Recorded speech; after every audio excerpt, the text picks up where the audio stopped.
నేటి మంచి మాట మృదు భాషణమే మర్యాదను పెంచుతుంది. మన మాట తీరు మృదువుగా ఉండాలి.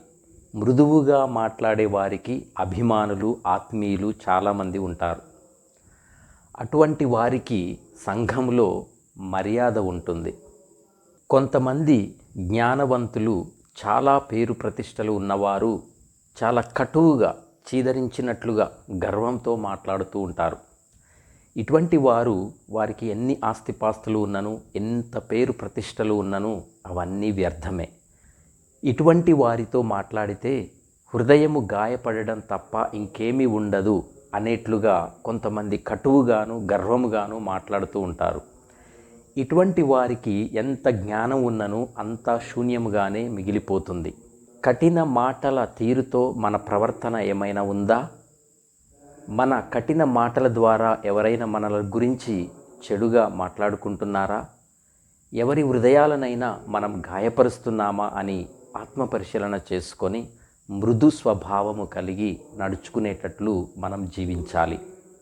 కోయిలలా వినసొంపుగా, హృదయానికి ఓదార్పుగా, మనసంతా ఆనందించే విధంగా మృదు మాట తీరు మనం అలవర్చుకున్నట్లయితే మన జీవితాలలో మంచి మాత్రమే జరుగుతుంది.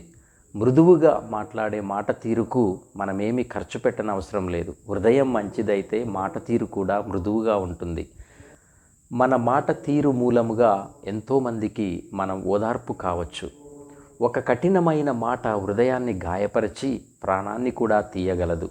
ఒక మృదువైన మాట భరించలేని ప్రాణాపాయంలో ఉన్న వారిని కూడా ఓదార్పుని ఇచ్చి ప్రాణం పోయగలదు. తీయటి పండును ఎవరైనా ఇష్టపడతారు. మృదువుగా మాట్లాడేవారు తీయటి పండు వలె అందరి ఆదరాభిమానాలను, ఇష్టమును, గౌరవాన్ని పొందుకొని మంచివారు అనే గుర్తింపును కలిగి ఉంటారు. చేదు కలిగిన పండును ఎవ్వరూ ఇష్టపడరు. కఠిన స్వభావము, కఠిన మాట తీరు ఉన్నవారి పరిస్థితి చేదు కలిగిన పండు వలె ఉంటుంది. ఇటువంటి వారికి ఆప్తులు, ఆత్మీయులు, సహాయకులు, ప్రియమైన వారు, గౌరవాన్ని ఇచ్చేవారు, ప్రేమించేవారు ఎవ్వరూ ఉండరు.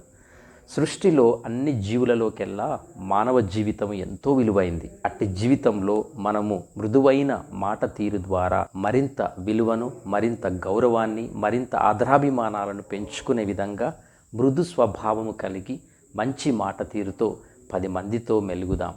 అదే విలువైన జీవితం అని గ్రహిద్దాం.